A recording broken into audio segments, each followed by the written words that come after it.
this evening with a tribute to someone who has spent significant time on this issue, and Paul Wotzka will recognize Jeff Broberg, the co-founder of Minnesota Well Owners Association. Very good. Organization. Very good. Welcome, everybody. Keep the mic up by your. Excuse me? Keep your mic up there. Okay. Thank you.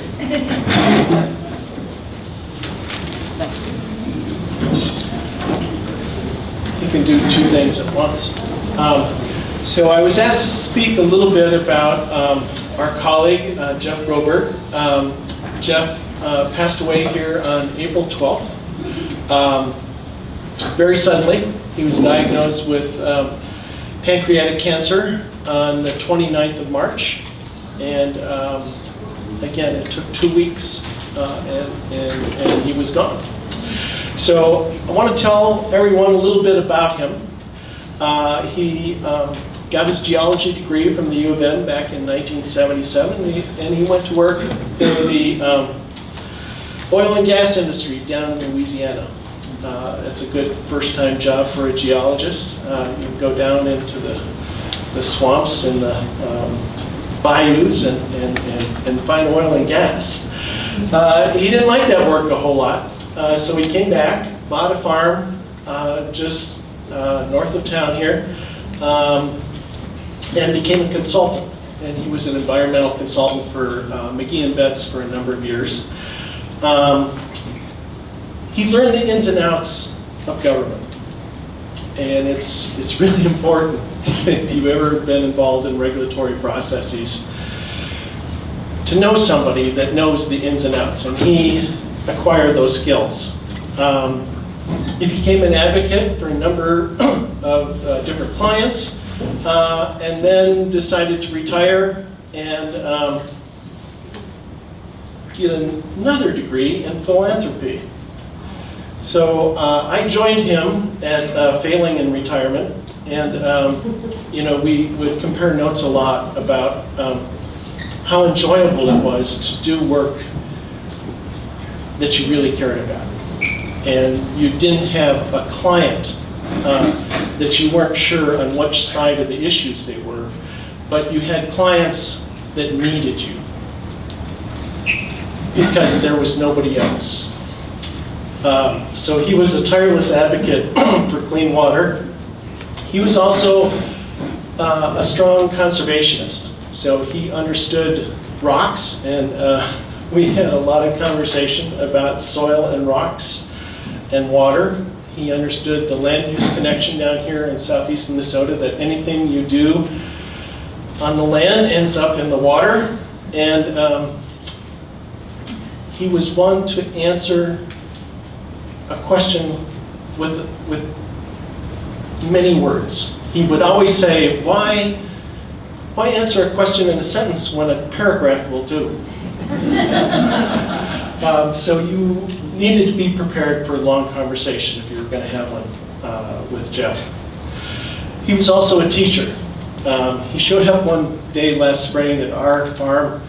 The fox snakes come out 1 or 2 days a year.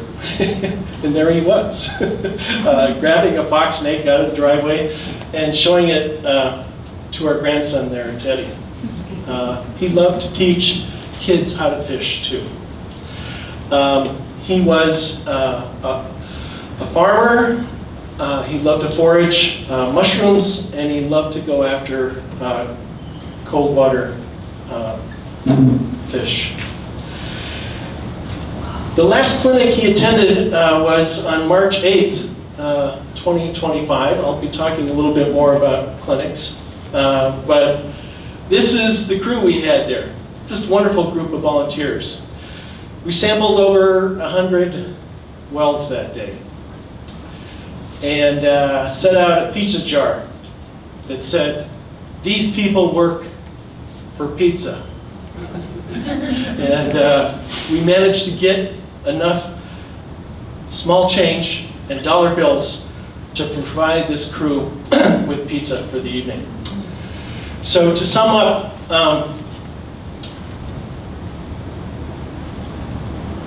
I could talk about every major fish kill that was down here in the last 20 years and how hard he worked. I could talk about the Iota ethanol plant that was never built. But instead I'm going to talk about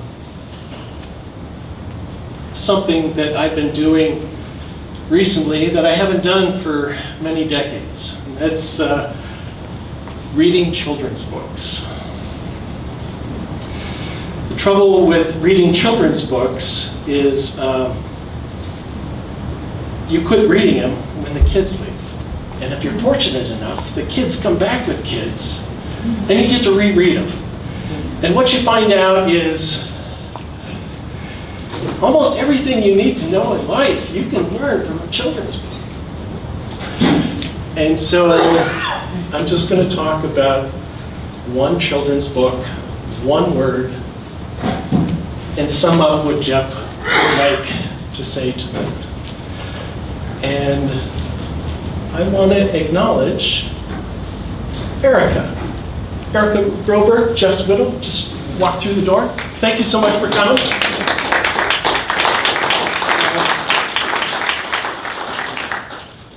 If Jeff didn't read the Lorax, he should have. And there's one word in that book, and it takes place like Jeff disappearing. He just disappeared off the face of the planet. But he left a pile of rocks in the Wunzler's front yard with one word on those rocks. Do you remember what it was? Unless. Unless.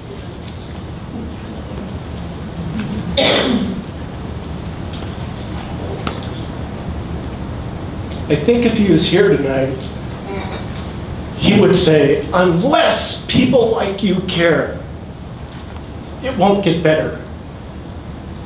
So please, think about the humming fish humming in the stream, the swanny swans, the barbaloots in the barbaloot suits, and the truffle trees.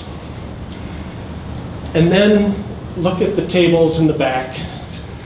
Tonight we have Barry and Brian from the wonderful conservation organizations of Isaac Walton League. We have Don with the Minnesota Trout Unlimited. We have Joy and Carly with the Minnesota Center for Environmental Advocacy. And we have the League of Women Voters here tonight. You want to be involved, you want to care about a better future, the opportunity is here. And if you're like me, I actually just read children's books because I get a pretty good audience, you know. It's an audience that sits on your lap and pays attention to everything you do. And so I'm assuming this audience here is going to be very attentive, and you can go back to any one of those tables and ask any one of those folks out there what they're doing and what you can do for them. And if you're too busy because you have kids on your lap, they will gladly take your donations. So thank you all. I'll be back up.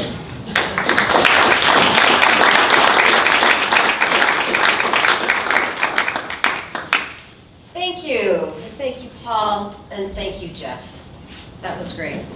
Welcome to the Winona County Clean Water Forum. I'm Ruth Charles. I'm a professor of social work at Winona State University, and for fun, I'm involved with the League of Women Voters. And so that I will be the moderator for tonight and to introduce the speakers and to do a question and answer at the end. I want to just quickly review this forum. Is it still working? Okay. This forum is presented by the following members of the Clean Water Coalition. The coalition partners are the Minnesota Center for Environmental Advocacy, which is here, the Minnesota Trout Unlimited, Minnesota Well Owners Organization, and the Will Dig chapter of Isaac Walton League, and as a friend of the coalition is the League of Women Voters, the Winona chapter. We have 4 speakers who will present their information tonight, After the speakers, we will have a question and answer time. We ask that questions are hostile, partisan, embarrassing, inappropriate, or of a personal nature will not be asked. We ask, please make your question brief so we have time for other individuals' questions. So to start this evening, the first speaker is Carly Griffith. She is a PhD in Water Program Director for the Minnesota Center for Environmental Advocacy and an adjunct professor at the University of Minnesota School of Law. And her topic is the roadmap to clean water, where we are, how we got here, and what is next. So welcome, Carly.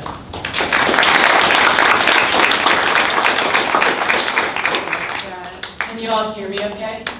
Is it going? Okay, we'll try this out. Really good to see you all tonight. Thank you so much for being here. My name is Carly Griffith with the Minnesota Center for Environmental Advocacy. And I'm here to talk about the roadmap to clean water. And what I will focus on is I'm just going to give a brief history of the work of some environmental and public health organizations over the past several years to try to accelerate the state's response to nitrate contamination in groundwater here in southeastern Minnesota. This work goes back much, much further than the past several years, and I think it will continue into the years ahead. But I'm just going to focus on this brief chapter of that work tonight to set us up for our other speakers. So first and foremost, we are here to talk about an issue that we have really well documented evidence of. Minnesota first began to test for elevated nitrates in groundwater about 30 years ago and has found persistent evidence of that contamination, in particular in the shallowest groundwater in the water table aquifers, which tend to have the highest levels of nitrate. Region-wide, approximately 12% of private wells in southeastern Minnesota test above the federal limit of 10 milligrams per liter of nitrate. This is higher within certain counties. We are here in Winona County tonight, which is at about 19%. And there is generally accepted knowledge at this point that that contamination stems from the vulnerable karst geology here in southeastern Minnesota, as well as primarily nutrient management on agricultural lands. So I want to give us a sense of the difference between protections for public water systems and private well users. So here in the United States, we have a legal framework for drinking water protection called the Safe Drinking Water Act, or SDWA. And it really focuses on public water systems, which are water systems that serve 25 or more connections. So think your townships, your cities, your larger public water utilities. And under the Safe Drinking Water Act, those systems are required to regularly test their drinking water and to ensure that it is under health limits for a variety of different contaminants. Nitrate is one of those, so nitrate is a federally regulated contaminant with a health limit, which is called a maximum contaminant level. We'll use lots of acronyms tonight probably. That's one of them, the MCL. That was set in 1962. Private well owners, on the other hand, are largely on their own in terms of the safety of their water supply. So they, for private well users, the water quality is tested at initial well construction. But after initial well construction, the private well owner is on their own in terms of if they regularly test their water supply and if they choose to treat their water supply. And then this issue is further complicated by different silos of state agency jurisdiction that we have here in Minnesota. So in particular, under the Minnesota Department of Health, they have jurisdiction over public water supplies under that Safe Drinking Water Act, as well as initial well construction under the Minnesota Well Code. The Pollution Control Agency has jurisdiction over animal feedlots and industrial pollutants. And the Department of Agriculture has jurisdiction over pesticides and fertilizers. So in the fall of 2022, Jeff Broberg, who you just heard that lovely tribute about from Paul, approached our organization, the Minnesota Center for Environmental Advocacy, because on behalf of the Minnesota Well Owners Organization, because of his concern about nitrate contamination, and in particular, the lack of protections for private well users in Minnesota's karst. MCEA is a legal organization, so we looked for legal tools to address this issue. And what we found is that organizations in 3 different states had brought petitions under an emergency section of that federal law that I mentioned, the Safe Drinking Water Act, to address nitrate contamination in vulnerable aquifers. So in 2014, we had a petition in Kewaunee County in Wisconsin. In 2020, we had a petition for the Lower Umatilla Basin in Oregon, and in 2021, we had a petition for the Yakima Valley in Washington. And what those petitions did is they asked the EPA to ensure clean drinking water and address sources of the pollution. Oops. Is the audio still sounding okay, or is it okay? That's good. All right, so we investigated this a little bit further, and we found a guidance memo from 2018 that the Environmental Protection Agency had put out to encourage broader public use of this emergency section of the Safe Drinking Water Act. And this came out right after the Flint, Michigan drinking water crisis that you might remember from lead, that stemmed from lead issues. And what that guidance memo did is it named specific scenarios that would be appropriate to use this tool. And it named areas of karst geology and more than one source of nitrate contamination as one of those scenarios that would be appropriate to use this tool. It also named contamination in aquifers that source both public and private wells. And so in that way, it was a way around the fact that the Safe Drinking Water Act largely focuses on those public water systems that I mentioned. And then it also talked about a nitrate MCL violation, so that federal health limit, as an example of the kind of endangerment to human health that this emergency authority could be used to address. So with this information in hand, 11 organizations, and MCEA was one of them, decided to file a petition with the EPA in April of 2023 under this emergency authority to accelerate the state response to contaminated groundwater in the karst region, with a focus in particular on impacts to those private well users who don't have the same protections under the Safe Drinking Water Act. The EPA did respond to that petition in November of 2023, and they said that based on the available information, approximately 9,200 residents, in particular private well users, were at risk of consuming water above that nitrate health limit, and that there was an evident need for further actions to safeguard public health. So we were pleased with this response because it outlined clear expectations for 2 different buckets of action. On the first hand, immediate public health needs for people whose water supply is unsafe to drink now.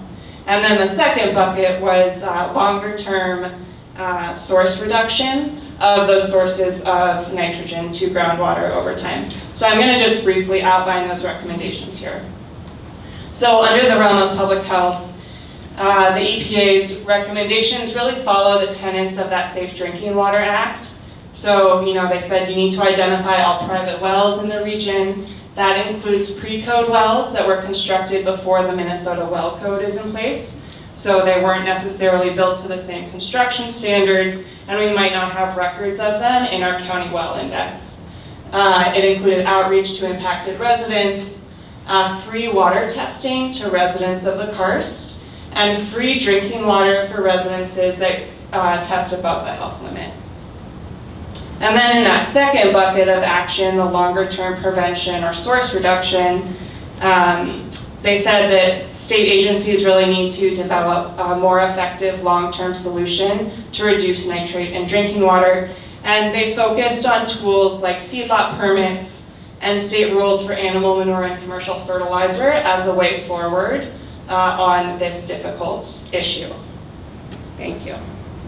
Okay, so here's what the state agency came back with in January of 2024. So 3 state agencies, those 3 state agencies I mentioned earlier with those silos of jurisdiction, the Department of Health, the Pollution Control Agency and the Department of Agriculture put out a work plan in January of 2024 that was broken into 3 different phases.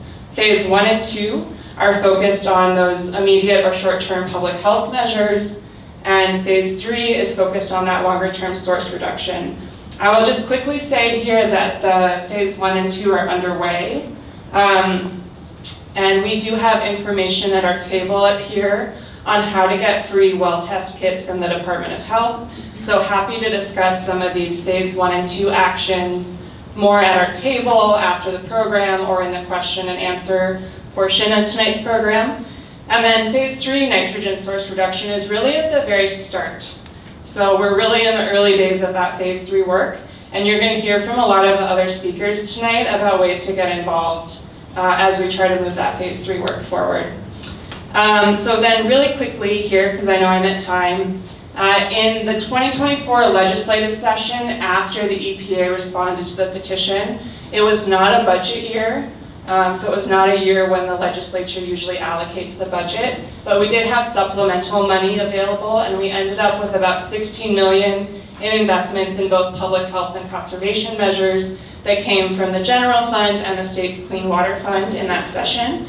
And then in January of 2025, so just this past January, we got a revision to the general feedlot permit with additional changes that focus on land application of manure in vulnerable groundwater areas like the karst. So that's some of what we've seen since the EPA response to the petition, and the work that remains that you're about to hear from other speakers about.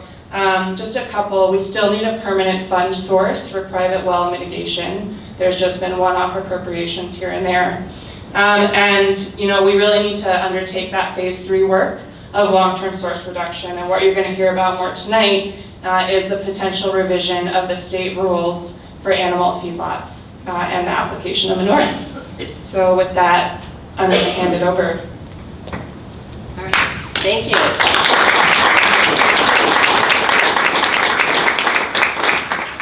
I get the fun job of timekeeping because we're all so excited about this stuff. But Chris is next, and Chris is talking about, can the Driftless area survive big meat and big dairy? Chris Jones, PhD, is an analytical chemist who retired in 2023 from the University of Iowa and is a prolific author, right? Published in scientific journals, and he has a book over here. Are you going to talk about your book, or should I tell? Sure. All right, but the book is entitled The Swine Republic, The Struggles with Truth About Water Quality in Agriculture. I do a lot of programs, and I don't know how many times I've come up too early. I do it over and over again, and somebody wants to do the introduction. Keep it close to you. Somebody wants to do the introduction, and I'm here looking over their shoulder, and I just did it again. So sorry. No problem. So I came here tonight from DeSoto, Wisconsin. That's where this picture is, in the Driftless area. I live there part of the time. I live in Iowa City part of the time, and so this is where I go to enjoy nature. Right? And so I live most of my life in Iowa. We have no nature. And so, you laugh, but it's true. And, at least in this state, you have some places where you can go and enjoy nature. And so I love the Driftless area. It's really beautiful. And so there it is. And so one thing I wanted to tell you, most of the programs I do are in Iowa, and so I'm very accustomed to hostile questions. I'm so accustomed to them, I hardly know the difference between a hostile question and one that isn't hostile. And so if you, don't let that hold you back. Just don't be offended if you get a hostile answer. So I did this program on Saturday, and I thought, gee, I really didn't do a very good job on it, and so hopefully I'll do better tonight. I was in Decorah Saturday, and so tested it out. So yes, there's my book, The Swine Republic. If you want to buy a copy, it's over here for $20. The book was selected as Iowa's representative for the National Book Festival by the Library of Congress, which was good. I have my Substack there of the same title, and so if you like what you hear or like what you read in my book, I'd invite you to go read some of those. Some of them aren't terrible, and so go there if you want to read more about these issues. Sounds like this Broberg guy was somebody that would appreciate this. At all my programs, I like to talk about what the geological past is, because I think it's important to understand water quality.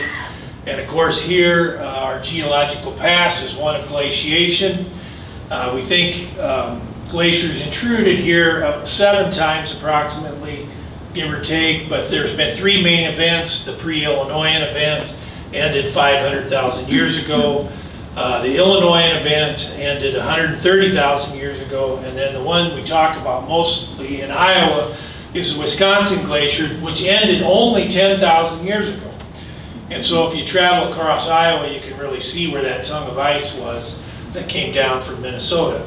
And so we talk about this being the driftless area, but the truth is the Iowa and Minnesota sections of the driftless area are really not driftless. We know that there's some drift on the ridges here, and so, but it looks like the rest of the driftless area in Wisconsin. And so this is what the geologists have settled on right now, and so we have the driftless region in Wisconsin, and then this driftless-like topography over here in Minnesota and Iowa. And so as you can see there, we've known for a long time there was drift in the driftless area of Iowa, and those black dots on the map there show where it's been found. This is what Iowa looked like prior to European settlement. Same deal up here.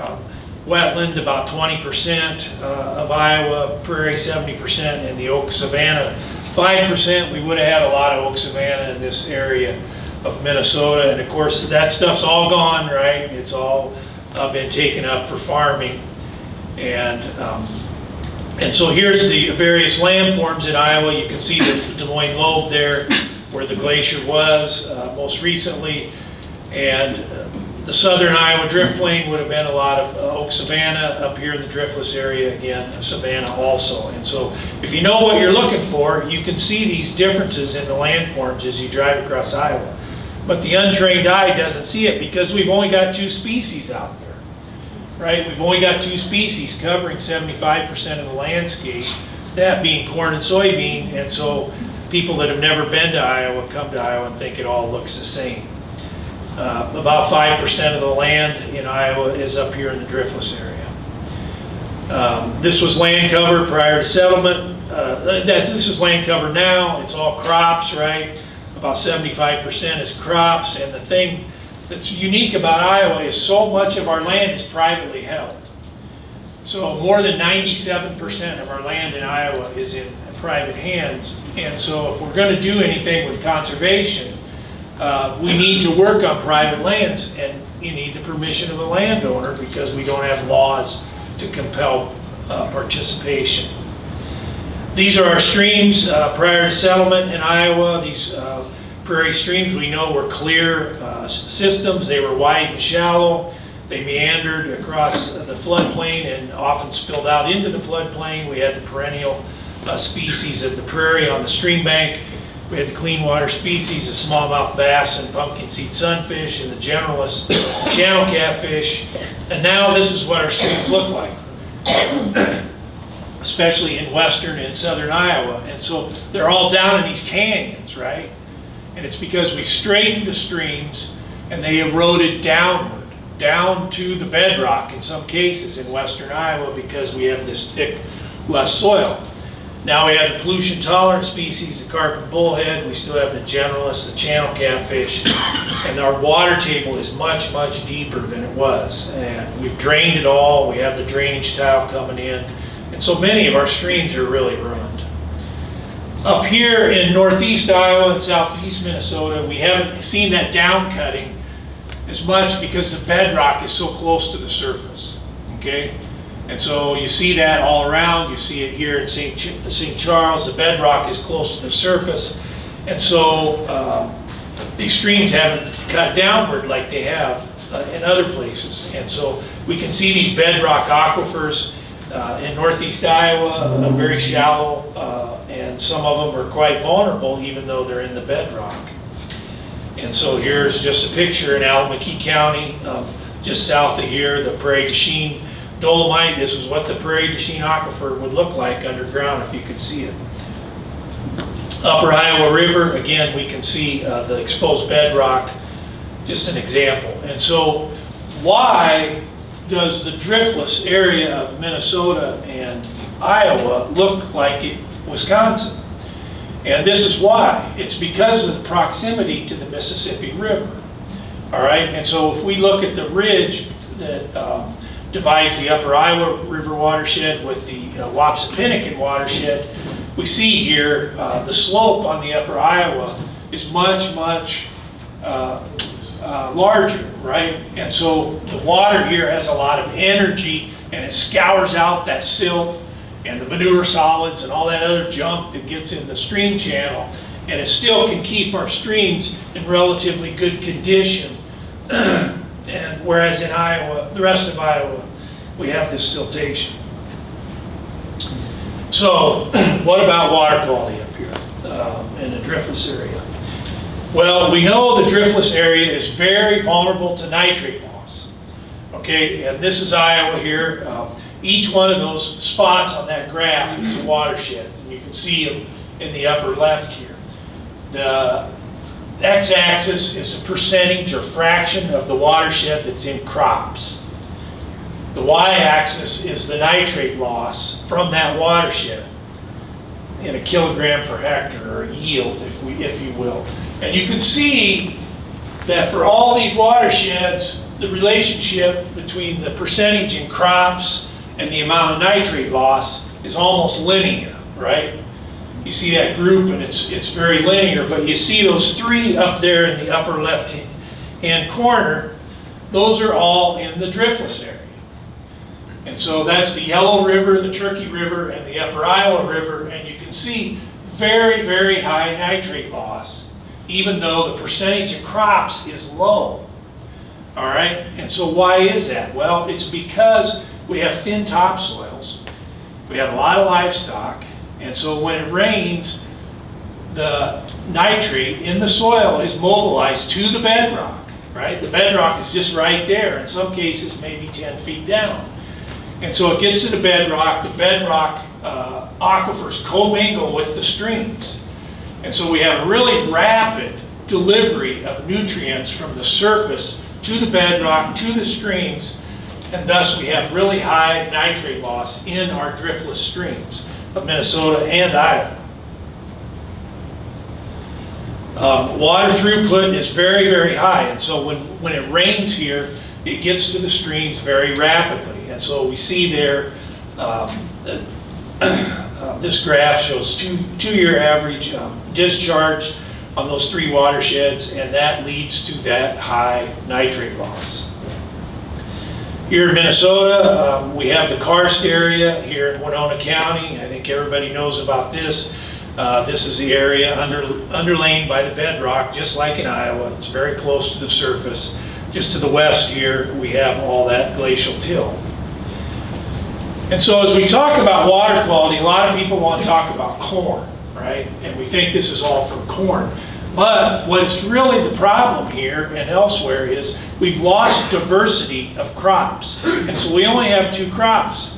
And so when soybeans came in, what happened? It displaced oats, it displaced alfalfa, it displaced pasture, it displaced clovers. And so we see that the use of commercial fertilizer very much tied in with the amount of soybeans. And so this graph here shows in Iowa the amount of commercial fertilizer sold per corn acre in Iowa goes in lockstep with the amount of soybeans that were grown. And so we know this is not just a corn problem, it's not just a livestock problem, it's also soybeans. Here in Minnesota, this is an example. In the southeast Minnesota crop district, we can see the corn acres. Yeah, they've increased some, but not a lot, right? But here soybeans, in the late 80s, soybeans takes off, right? What goes away? Well, the oats and alfalfa go away. And I had a farmer in Wisconsin told me one time, he said, well, when the cattle go out, the soybeans come in. And so as we concentrate cattle onto fewer and fewer farms, well, there's no pasture there. The farmer's got to do something. He's going to plant soybeans. Here we know that the rate of fertilization to corn is increasing. And so this is the southeast Minnesota crop district. This orange is the amount of nitrogen harvested in the grain, that's corn and soybeans. And the green is the pounds of commercial nitrogen sold per corn acre. And so we can see the amount of commercial nitrogen is increasing, right? And if you look at this, well, the amount of commercial nitrogen being sold here, 187 pounds per acre, it's less than what's being harvested in the grain, right? Well, it's because livestock, we make up that deficit with livestock. And the Driftless area is already an area of intense livestock production. Oftentimes we think we have these bucolic farms that aren't like the rest of Iowa and Minnesota, but the truth is we do have a lot of livestock. And so this is Iowa, the counties, the 7 counties in the Driftless area, they comprise 8.1% of the state. But in those 8.1% of the area of the acres, we have 30.4% of the dairy cattle. And we have 13% of the beef cattle. And so we already have intense livestock production in the Driftless area. As I said on that bar graph, we have a deficit in nitrogen when we look at what's being removed in the grain and what's being applied in the commercial fertilizer. This is work I did for MPCA, and we can see over these 10 years, the average deficit in pounds was 42 million pounds per year. That's the average. So 42 million pounds less of commercial nitrogen was being applied than what was being harvested in the corn. But then when we look at the livestock animals in the southeast Minnesota crop district excrete 100 million pounds of nitrogen per year. Okay, and so all of a sudden that deficit of 42 million pounds per year becomes excuse me, a surplus of 58 million pounds per year. Okay, so that's how much more nitrogen we have as inputs compared to what's being removed in the grain.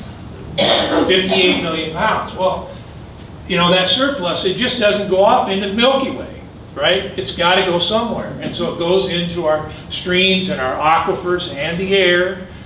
And this is the problem. This is the problem. This is the thing I try to hammer home.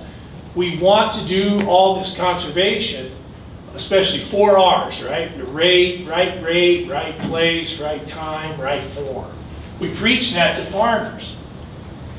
The issue is we have 1 big R and 3 little r's. And the big R is rate. And we will not be able to solve this unless we align the inputs with what the crop needs, okay? And I also say this to audiences quite often. Why should we, as taxpayers, support conservation, publicly supported conservation, when we can't even get the industry to align their inputs with the recommended amounts and with the crop needs? You know, it just does not make sense. And so that surplus, 60 million pounds of nitrogen per year. And this has created the nitrate risk to aquifers that you heard from Carly. You can see the areas of high risk. In fact, I think I got this map from them. And so that's 60 million pounds of surplus. So we have 60 million pounds of surplus in this region. That's enough nitrogen to contaminate 700 billion gallons of water, you know, to more than 10 milligram per liter nitrate, which is the standard. And so is it any wonder why we have this contaminated groundwater? It'd be surprising if we didn't, right? And so what are the solutions to this? Well, first we have to align the nitrogen inputs with that that's being removed in the ground. If we can't do that, it's hopeless, right? It's hopeless. We need incentives to transition farmers to more diverse systems. And so we want to pay, these agencies and politicians and others want, the farm groups, they want us to pay for these edge of field treatments like bioreactors and the saturated buffers, and I'm so down on that.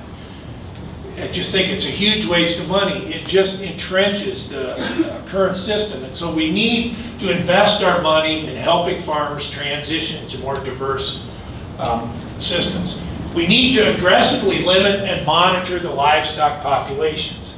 We ought to be able to look at a watershed and say, look, this is the amount of animals that watershed can endure, and we still have adequate water quality. We ought to be able to do that. We have the capacity to do that. We need to do it. We need to aggressively regulate the manure application.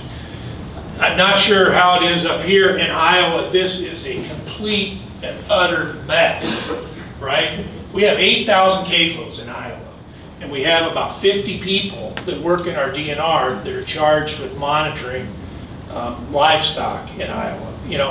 Well, look, manure management plans, there might be 3 of them per CAFO. If you've got 8,000 CAFO, you've got almost 25,000 manure management plans and 50 people working on that.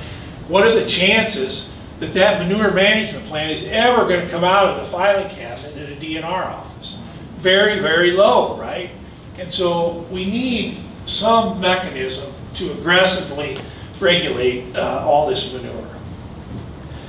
I want to talk a little bit about Driftless Water Defenders. This is the group that I'm the president of. We are focused in Iowa, and the big issue down there in Iowa, in northeast Iowa, the last several years has been the Supreme Beef operation near the town of Winona, Iowa.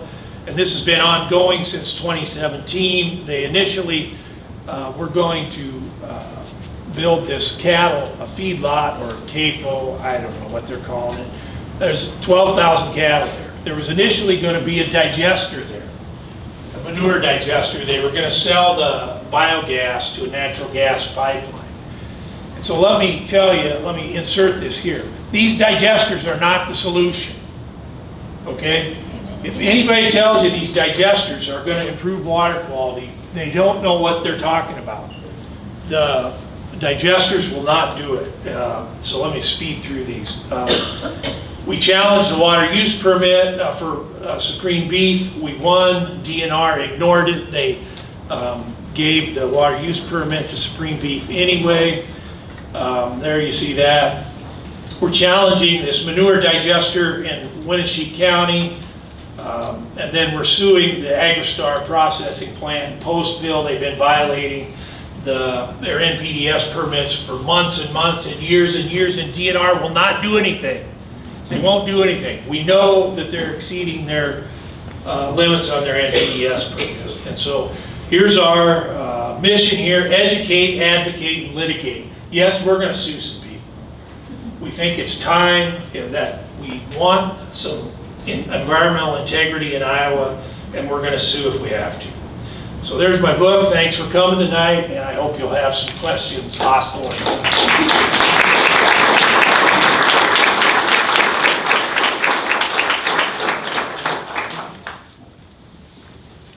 All right, and next now we're going to hear from Joy Anderson. And Joy Anderson is going to be talking about the Minnesota Pollution Control Agency feedlot rules and telling MPCA what you want. Please tell us. Thank you. Hi, I'm Joy Anderson. I, like Carly, work at Minnesota Center for Environmental Advocacy. And we've heard a lot now about the problem. And so I'm going to talk about one of the things that you can do to help be part of the solution. So I'm going to talk about the animal feedlot rule. And right now, MPCA is taking public comment. Hello. They're taking public comment on what the animal feedlot rule should be. And so first I want to talk about what is a rule, because I'm going to be talking about the animal feedlot rule a lot. So a rule is a law that is passed by an administrative agency. In this case, it's the Minnesota In this case, it's the Minnesota Pollution Control Agency. Yeah. Okay, there, okay. In this case, it's the Minnesota Pollution Control Agency, which is the governmental agency that has power over water pollution, basically. And when the legislature knows that, hey, we should probably have really technical kinds of rules on some subject matter, but they know that, like, oh, we as legislators don't maybe know what the specifications should be for the liner of a liquid manure storage area, then they say, who does know that? MPCA. MPCA, why don't you pass some laws about that? And so MPCA as an agency is then empowered by the legislature to pass those laws. And to do that, they have to go through what's called a rulemaking process. So the rulemaking process is not short. For the animal feedlot rule, we are at the very, very beginning of a revision to this rule. And so this is the rulemaking process that the agency has to follow. And we are at this very first box right here. And this is a super, super important box. So right at the beginning of the rulemaking process, when an agency says, we want to make a rule or we want to revise a rule on this subject, the very first thing they have to do is say, what would everyone like to know? What would everyone like to see in this rule? Minnesota, what do you want to happen in this rule? And so that's where we are right now. We're in the initial public comment period. And so you can tell MPCA what you want to be in this feedlot rule that will govern all the feedlots in Minnesota. And right now it's wide open. Anything that you want to tell MPCA that you think should be in that rule, anything goes. So it's a really important time to make your voice known because MPCA hasn't yet decided what it's going to do. After this initial public comment period, which we'll talk about more, then there's going to be about a 2-year period probably where MPCA goes away and writes a draft rule and writes what's called a SONAR, a statement of need and reasonableness. Because rules need to be needed, there needs to be a problem that they're addressing, and they need to be reasonable. They need to be a reasonable way of addressing the problem. So that's next. Once MPCA does that, then they will come back and there will be another comment period where again, everyone in Minnesota gets to look at the rule and say, yeah, we think this is great, or no, we think this is terrible. And so there's another chance for you to make your feelings known to MPCA at that point. But it's a little narrower. Right now it's just wide open, anything that you want to tell them. After that, there's a hearing in front of an administrative law judge, and then the administrative law judge writes a report about the rule and whether the administrative law judge thinks it complies with Minnesota law. And then if the ALJ approves the rule, it can get adopted. If the ALJ disapproves, there's various things that can happen, but it might get revised, or it might not get adopted at all. So this is a really important point. Just because MPCA has started the process of revising the rule does not mean that the rule is going to end up changed, and it does not mean that the rule is going to change for the better. And so that's why it's really important for anyone here that cares about water quality and wants to see changes to the way that feedlots are regulated to tell MPCA what you want. Okay, so that's what a rule is, and that's the rulemaking process. Now let's talk about what the animal feedlot rule is specifically. So this is Minnesota Rules Chapter 7020 for all of you that, like me, spend lots of time just reading administrative law, because that's fun. The last major amendment of this was 25 years ago, and there have been a lot of changes in Minnesota feedlots since then. There's been a huge amount of consolidation. There's a lot more liquid manure that's applied. We know a lot more about how the feedlot manure that's spread affects the environment. So there's been a lot of changes in those 25 years, and we need a rule that addresses those changes. So what does the rule cover right now? It covers the permit and registration system for Minnesota feedlots. It sets standards for operation, and construction of feedlots, and it covers, to some extent, how manure can be applied and how it has to be stored. And that's hugely important because a lot of the nitrate pollution that we have, as talked about by Chris, comes from that manure getting spread on the croplands. Something to note is that this is different from the permits that have already been revised by MPCA. You may be aware that earlier this year, MPCA put out revised feedlot permits, which are different from the rules. The feedlot permits are specifically for the very largest, about 1,000-ish feedlots in Minnesota. And it's really important to have permits for those because they are huge and they create so much manure. But there are about 20,000 feedlots in Minnesota. And the rules don't apply to, or I'm sorry, the permits don't apply to about 19,000 of those. So it's really important to have these rules that cover everyone, all the feedlots. So what is happening right now is MPCA has said, we're gonna look at changes to this rule, this 25-year-old rule. And we want your feedback. We want to hear from you. What kinds of changes do you want to see in the rule? And really helpfully, MPCA has said,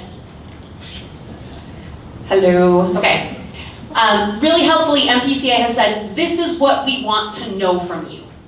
They have put out what's called a request for comments that actually lists a bunch of different issues. So if you think, hey, I'd like to make a comment on this, but I don't know what to say, MPCA has listed some things they want to know about. And if you just search MPCA feedlot rules, you can get to their request for comments. That's probably the easiest way to do it. But some of the things they're asking about are some ideas to decrease nitrate runoff and seepage,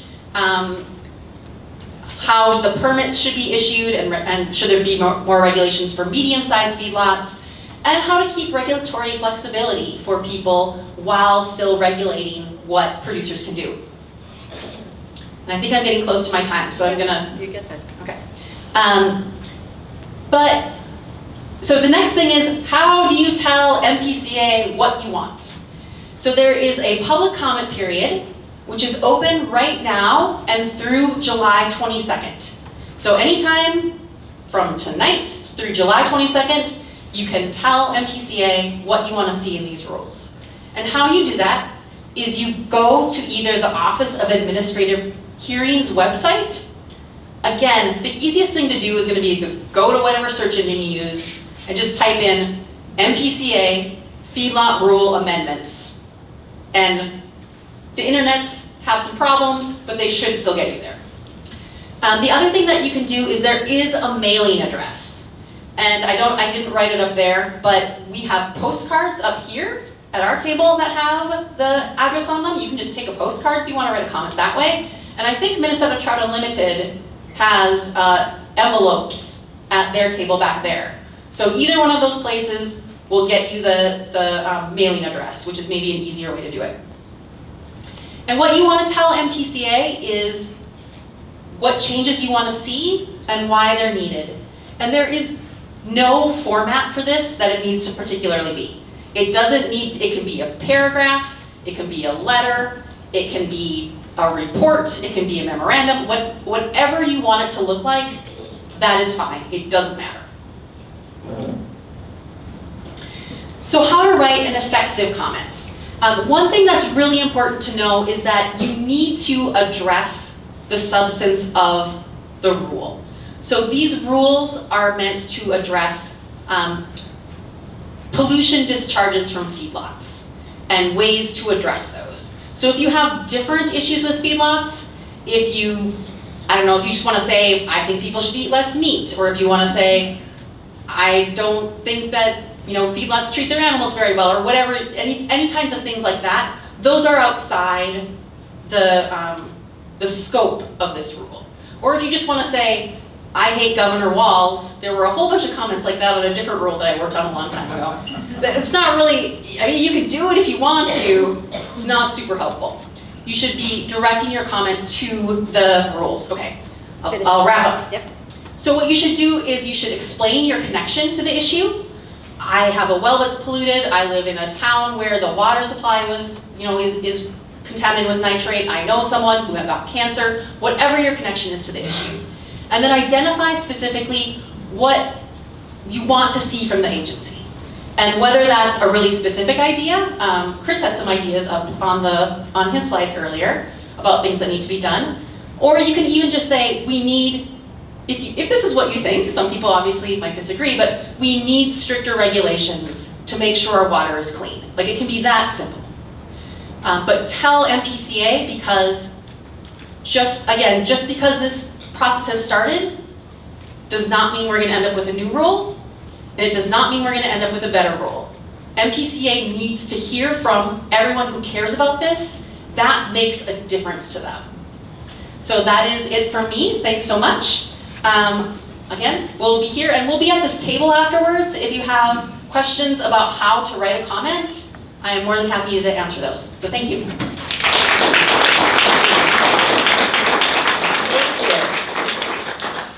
All right, and our final speaker for tonight is Paul Wotzka, who's talking about testing and treatment of private wells for nitrate nitrogen in southeast Minnesota. As you know, Paul Wotzka is a hydrologist with a degree in water resource engineering and is working on becoming, this goes in and out, is working on becoming a good organic farmer. Thank you. He co-founded the Minnesota Well Owners Organization. And now it's your turn. And maybe I should get a degree in microphones. I know. We'll see what we can do here. It just goes in and out. Thank you so much for that introduction, Ruth.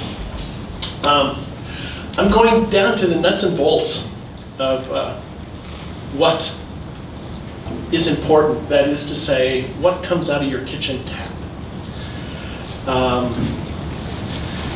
So MNWU, along with our cooperators and volunteers, I showed you a picture earlier, we've been testing private wells since 2018. We do that through free nitrate and chloride screening clinics. We do it across the state. We provide instantaneous nitrate and chloride results. And we provide free consultations with a geologist or hydrologist on the results to determine the vulnerability of wells to contamination. So based on research, what we know is why people don't test their water. Essentially, it's knowledge, okay? Being all good Minnesotans, we all think that we've been drinking it for years, it's okay. I'm here to tell you, it ain't so. The water that your grandfather drank and the water that your father drank is not the water that you are drinking. It has changed. And so in the next few minutes, I'm going to try to convince you of what to test for, how to go about testing, and why you should test. In a nutshell, I love these spaghetti diagrams, okay? I want you just to focus in on when it gets to nitrate, what happens, okay? So there's a lot of ways you can get to nitrate, through manure, through urea, through anhydrous. It's generally a conversion due to bacteria. So all of that nitrogen fertilizer wants to get converted to nitrate, because that's the usable form of nitrogen, okay? So the trouble is with nitrate is that it's water soluble. It's an anion and moves wherever the water moves. It's also a very stable molecule. Once it gets into groundwater in particular, at 46 degrees with no sunlight and no biologic activity, it's pretty stable. There are human health effects of nitrates. I'm not going to go into those, but most people are aware of them. And again, has been talked about, the drinking water standards for both private wells and municipal wells are 10 milligrams per liter. So there's three ways a nitrate molecule can go. It can be taken up by a plant. It can be denitrified. That is, it would go back into the atmosphere as nitrogen and oxygen, but that can only take place in an anoxic environment. And there is not a lot of anoxic environments out there, in particular in the karst. We just have a lot of oxygen in our fractured rock and consequently in our groundwater. The other way it can go is leaching. That is, it can go down and out into streams, or it can go down and down, as Chris has been talking about. So nitrate groundwater contamination in southeast Minnesota. It's widespread, frequently occurring in aquifers that we all depend on our drinking water. We go around the state of Minnesota doing these screening clinics.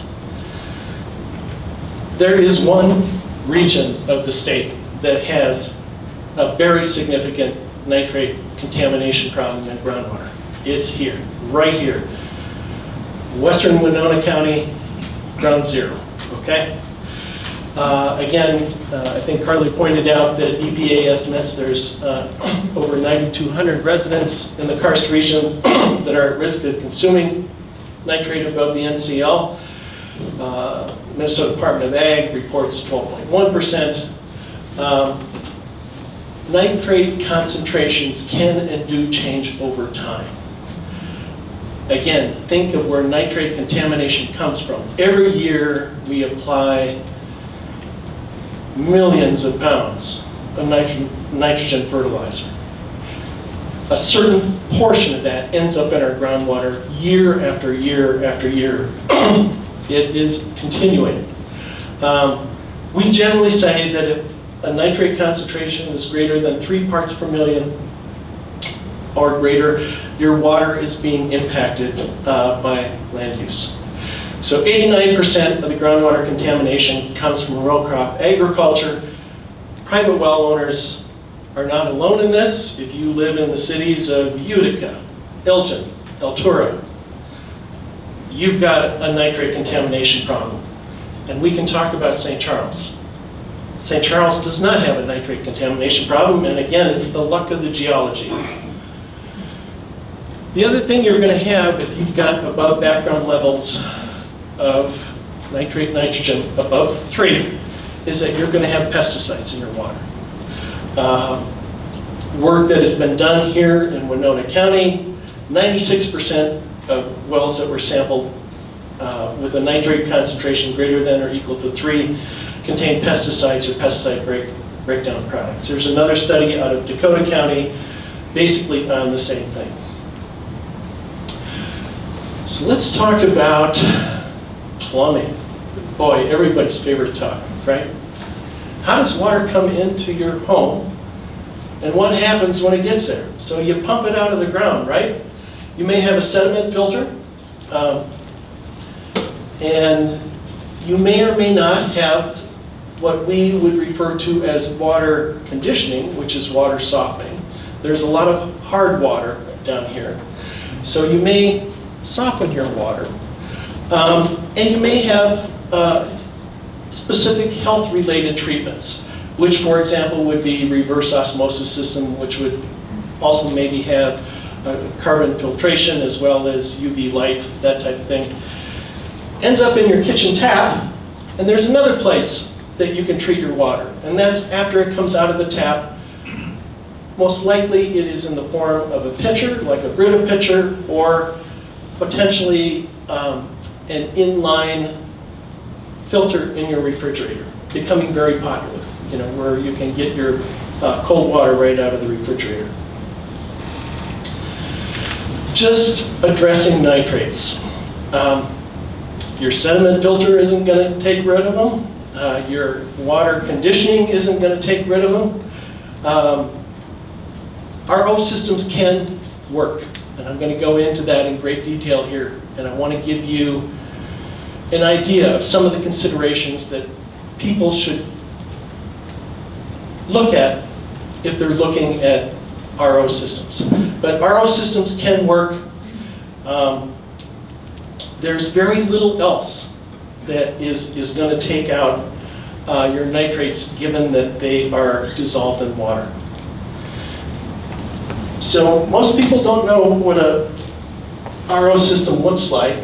There's a nice little cutout. It's not a treatment system per se. It's actually a filter. It's a filter that works by pressure. So you've got pressure on one side of that filter. It's pushing water through that filter. On one side, on the other side of the filter is the clean water.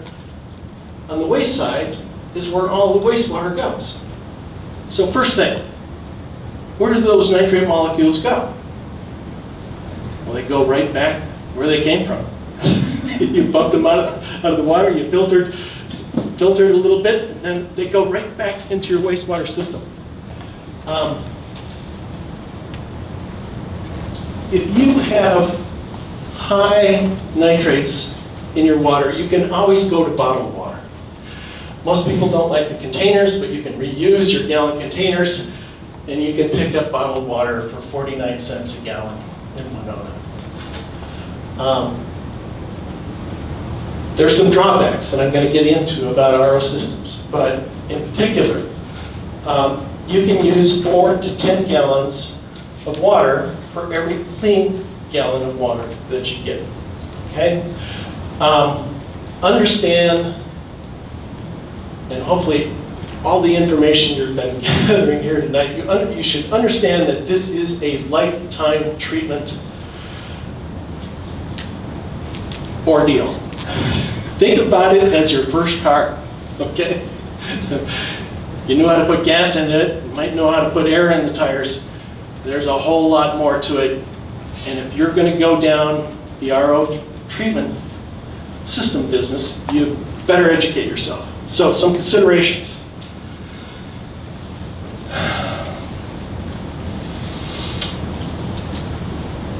Once you have your certified lab test, make sure you understand what your water level is.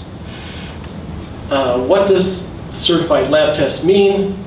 And is the contaminant high enough level where I should install a water treatment system, or should I look into other water sources for health reasons?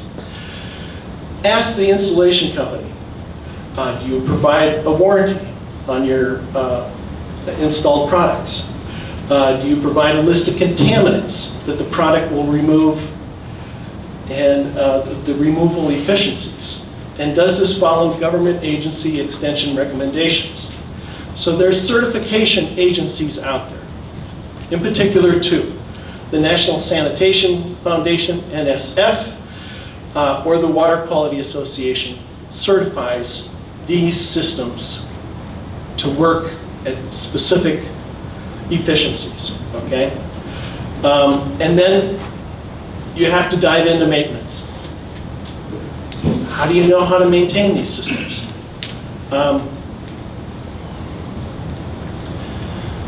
Other specific questions, will it produce enough water for my average daily use? Will it affect my water use? And what about my wastewater treatment system?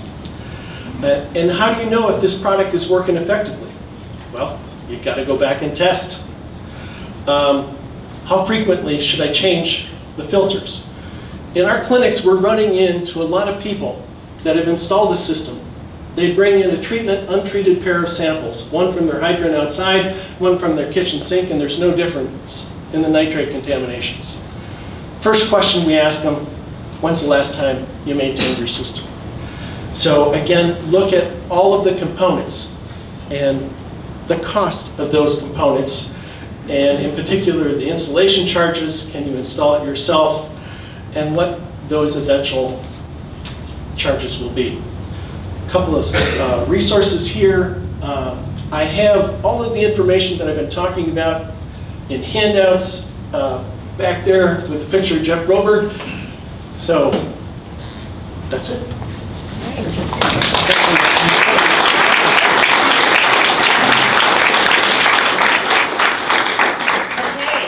Like to begin our question and answer time. So my job, this is where I get my exercise, so raise your hand. Just so you know, we really want you to use the microphone because we are taping this and we want to be able to hear your words and have that recorded. So is there anyone, is there a question you want to get us started with? Raise your hand. Okay, coming.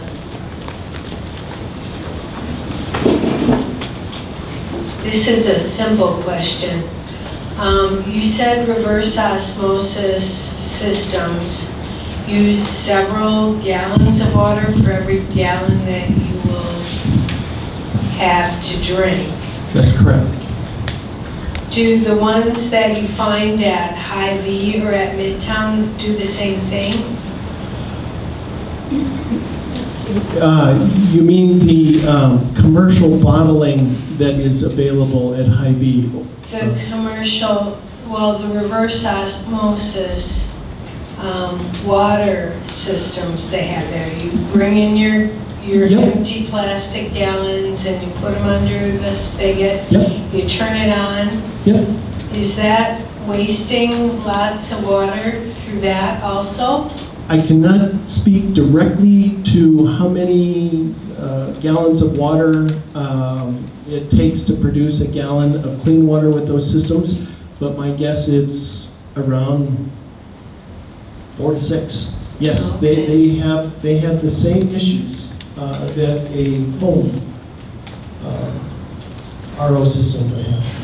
But the RO system is like the best system to get the nitrates out of the water? That is correct. That is correct. Yep.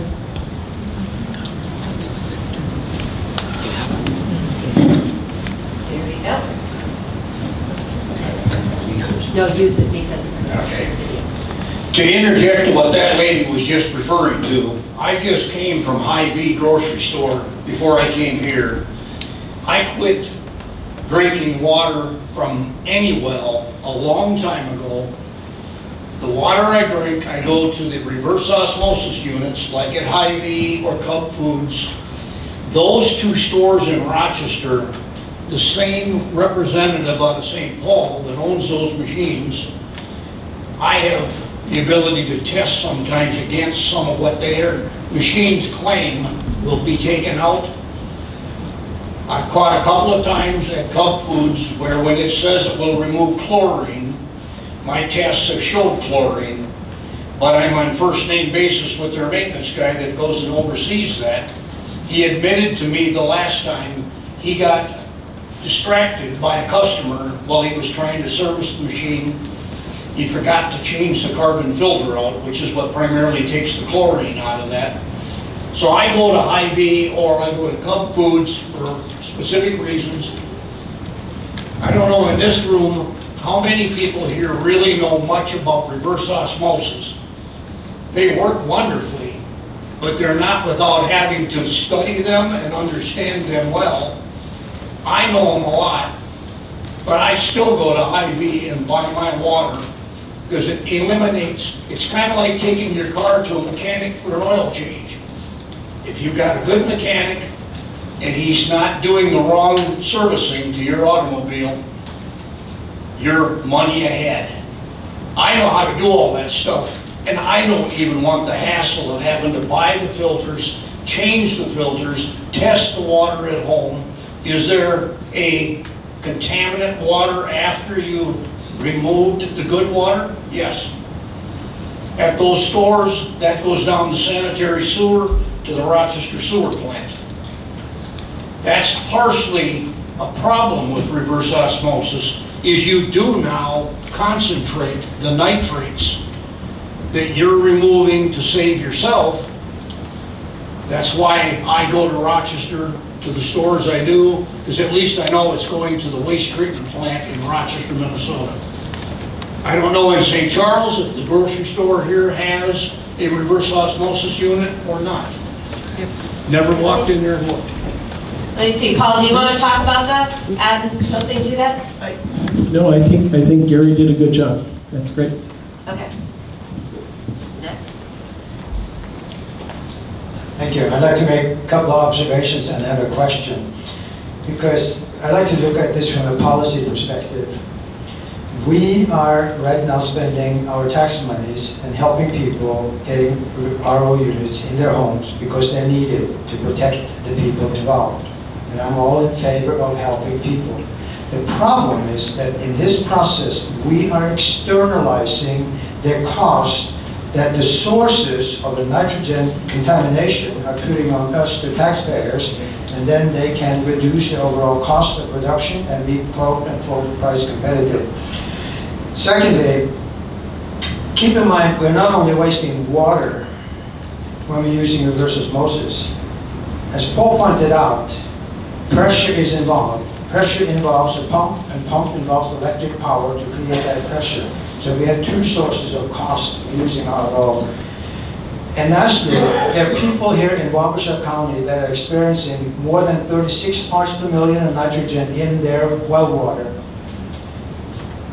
To the best of my knowledge, RO will not remove it down to a safe level. But that's my question also, is that true? Excellent question. Yes, that is true. Generally speaking, if you get above 25 parts per million input water of nitrates, it will only take it down to 10. So if you're above 25, it's not going to work for you. And so, you know, think of it, again, I'm going to show my date, my age here, but it's a Band-Aid on a shanker, you know? I mean, you think you're curing the problem. To address that policy issue, Dag, I think 2 words, polluter pays. We got to do that. That's the only way we deter that.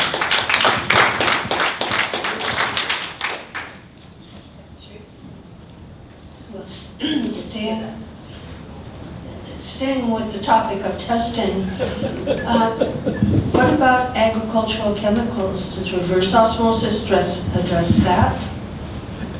For the most part, Cherie, yes. It will do it, again, at the membrane level. It is those pesticides are large organic molecules. They're going to be filtered out. But again, they don't get treated. They get pushed back down where they came. There is also, in some components of an RO system, a charcoal an activated charcoal cartridge that does an additional job. Activated charcoal will sorb. The pesticides will sorb onto the activated charcoal, and they will go out additionally there. But then all the pesticides are on the sorbed charcoal. And so when you've got to think about what you're going to do with that cartridge of activated charcoal. Here we go. If you want to stand. I would say I'm probably one of the few farmers here, and I worked probably an 80-hour week for probably close to 40 years in order to make a living. And what the people are talking about here seems to be that put a lot more money on, plus they're telling us that we're supposed to spread manure at certain times of the year, but they won't guarantee us that it won't rain during that time. And so it's things you got to consider with this. And with the MPCA or whatever changing the rules, I mean, I'm pretty well out of cattle right now. I got 4 head, most got given to me, they got ruptures and stuff. So, but, and I rent my land out. But for the people that are farming, almost every farmer I know that has cattle has to spread manure some during the winter. And they barely make a living on what they've got right now. So if you're going to put into place things that are going to make it that they can't make a living, all you're going to do is force more farmers out. So think about that too. So I would just like to make a quick plug for organic farming. Bob. Bob used to be my neighbor. Think about organic farmers. We don't use synthetic pesticides. We don't use synthetic nitrogen fertilizer. We know productivity is in the soil. We take care of our soil. We don't put anhydrous ammonia in it. We know the biological life of the soil is what's going to build the organic matter, which is going to absorb and retain the precipitation, which is going to absorb and retain the nutrients. Keep the nutrients in that upper 3 to 4 feet of soil. Is it hard? Yes. When I say I want to try to be a better organic farmer, I wish I would have started that 50 years ago. I think I'd be a much better farmer today. It takes a lot. If you take your toolbox and cut off 4/5 of it, and you are left with a much smaller toolbox, but you start paying attention a lot more to what's going on out there. Does anyone else want to comment? Because I think that was a great piece. Yeah, I would have something to say. I am the daughter of a farmer. I'm the daughter of a farmer who couldn't make a living farming. So I get it. I get that it's difficult. I get that there's not easy solutions to this problem. But I also had colon cancer. And guess what? That's not a good time. 0 out of 10, do not recommend. This is a serious problem, and it's going to take a lot of thought about how to solve it. But there are things that we know help.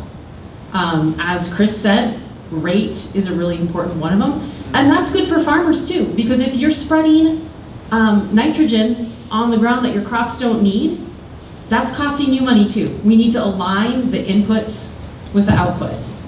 So that, I guess that's what I would say. There's a lot of things. It's a complicated problem. We recognize that. We recognize that things are hard, but there are things that can be done. There's research, and we know that this is hurting people. So I would just say, literally everyone loves small farmers, right? Could you find occupation here in this country that is held in higher esteem than small farmers? The problem is we have a policy framework that does not support the small farmer. It supports the large operations. And so somebody with 4 cattle is not the problem. Somebody with 11,000 dairy cattle that's pumping liquid manure miles and miles to a field, in the winter or whenever, that's the problem. Why do we have so much of that second thing? It's because our policies favor that type of producer. And so we need policies that incentivize other types of production. The fact of the matter is we've concentrated animals onto a very small subset of farms. We've turned the manure hot. It's what I call hot. And so when we concentrate animals, we've taken the manure from a solid form to a liquid form. When it's liquid, it's hot. It has a lot more potential to do environmental damage. So we need policies to get the types of farms that we want that are going to produce the environmental outcomes that we want.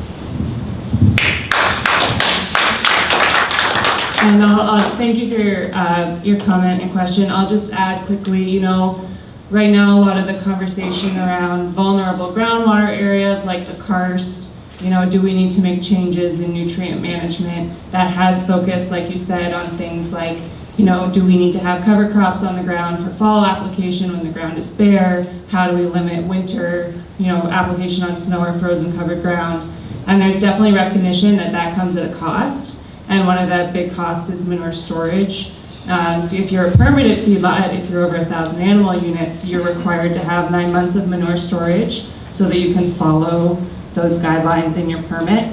But for one thing that MPCA did in the 2024 legislative session is we worked to get some money from a manure management grants program that would go to feedlots below that permitted size where that's a huge expense to increase your manure storage. So that it was a small appropriation, but there was some money appropriated, and that program will begin in September. All right, here. My remarks are going to kind of sound like the song that it seems like from both sides now. Grew up on a small farm in northwestern Minnesota, had asthma, couldn't stay, went off to college, got a degree in science. Ended up working for the Minnesota Pollution Control Agency. So I know what it's like to put rules out and ask for public comment, and what happens when agency grunts, and like I remember, was sit and review thousands of comments.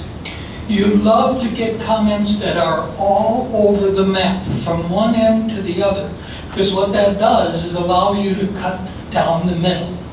And cutting this in the middle is a compromise that will get us nowhere. Maybe incrementally, some improvement, but it won't get us where we need to go. So that's the problem, and I have a suggestion for a solution.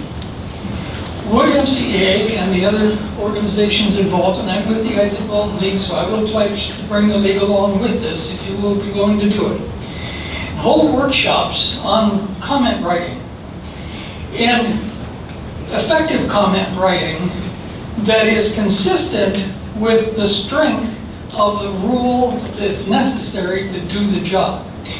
As a scientist, I can help, and I know Paul and others can sit down and say, we actually know what has to be done in order for the water to begin to recover. We don't just make progress. We don't just make it better. We don't just have better guidelines. We have to reach the goal within a certain period of time, along benchmarks, along the way. Unless we do that, we'll be stuck mired doing the same thing over and over. So what do you think about the idea of sitting down with the best group of experts you can pull together and then say, this is what it would take to get us where we want to go in this period of time? And then help citizens write comments that support that, because otherwise you'll get this smattering of ideas that the agency gets to split the baby in half and do half measures. So, what do you think? Excellent idea, Wes. Excellent.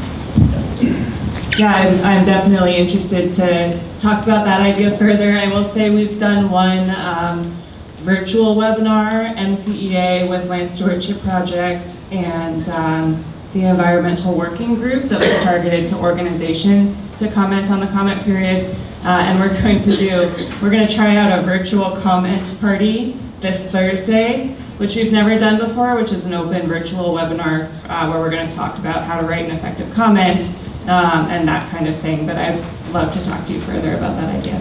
And bring your own cup of coffee to that webinar. It's gonna be exciting, Paul. That's why I'm bringing coffee. But yeah, I'm glad you brought that up because I meant to plug our comment party in my talk, and then I ran out of time. So come to our comment party. It's gonna be really exciting. How could one do so? It's noon. Noon so on Thursday. It's at noon this Thursday, and if you join our email list, we'll send out another reminder about it tomorrow, actually. So yeah, noon this Thursday. So I'd just like to make a quick comment. We talked about how large operations have gotten, and it's because of policy. And what I wanted to emphasize is that it's not just an agricultural issue that this is happening. Our whole economy across all sectors of the United States have gotten bigger, and that's not good. And I am a small farmer, and the problem is that we have less acres to cover our costs, and that's what perpetuates farms getting bigger. So it's it's not just an agricultural policy issue; it's a policy all across every industry in the United States. And so that's something that's going to be hard to address on that scale. And just talking about pounds of nitrogen and stuff all the time. I'm not applying any more nitrogen to our acres than we were 40 years ago. And because tests show that it doesn't do any good. And so I know there's bad actors in a lot of places, but it is doable, and we're following that thing. So.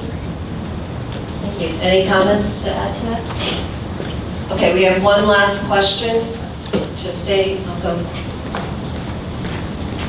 And then just so you know, this will be I'm just trying to keep with the time frame that we have, and there'll be tables here where you can ask more questions. Paul, I gotta congratulate you on mentioning the pesticides that go along with the nitrates. I always have a weird mind, and I look at if we solve the nitrate problem, then I look at my well test. Unless I go out and test for these chemicals, I won't know I have contamination. I look at the government putting all this money towards nitrate control, it should be towards pesticide control. That, if I have a cup of atrazine and a cup of manure, I'm gonna drink the manure. Seriously, and I just don't understand. It seems like the pesticide aspect is always left down here. Not a three of those three never mentioned it. You were the only one that threw it in as a side bar, but I appreciated that being brought up. So, thank you. I just got a quick anecdote for you, Mike. Use the microphone, please. Thank you for that, Mike. The day before Jeff Broberg died, we were on a virtual call with the Minnesota Department of Health. And he begged the Minnesota Department of Health to do pesticide sampling down here because he knew it was a much bigger problem than what they're currently monitoring for. That is manganese and arsenic. We don't have manganese and arsenic down here. We got pesticides. People need to know what pesticides are in their water. Call the commissioner of the Department of Health and tell her that's what you would like. Thank you. Let's thank our panel.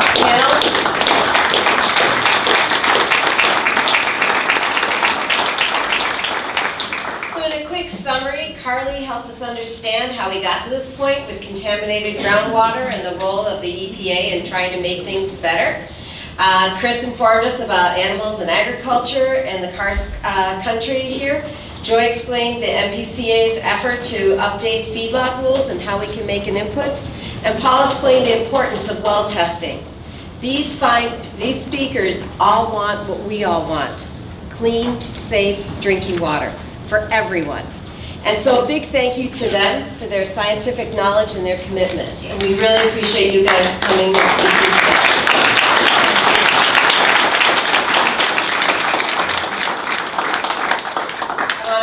Remind you of the partners that are in the back. The Minnesota Center for Environmental Advocacy is here, Minnesota Trout Unlimited, Minnesota Well Owners Organization's over there, the Will Dig chapter of Isaac Walton League, and our coalition friend, the League of Women Voters Winona chapter. We also want to thank Adam Mushler for all things AV. He got us all set up. For our evaluation that we have. Mary Farrell here is our videographer, and we really appreciate her. Hopefully this will be on YouTube, so if you know someone that wasn't here tonight, that didn't hear this, we'll be in touch with you and let you know when that is going to be up. And other people, hopefully, in the administration in Minnesota, will be looking at this as well. And we also just want to thank all the volunteers that are here today that have done a range of important things to help this event. We have lots of cookies. Yes. But we have cookies and coffee for you right now. But one of the things we really want to do is to thank you, the audience, for showing up tonight and for caring enough about groundwater to be here this evening. We really appreciate you doing that. So we hope you stay and visit. Coffee and cookies are over there. Tables are there, and our panel will be around to speak with you. Thank you for coming tonight.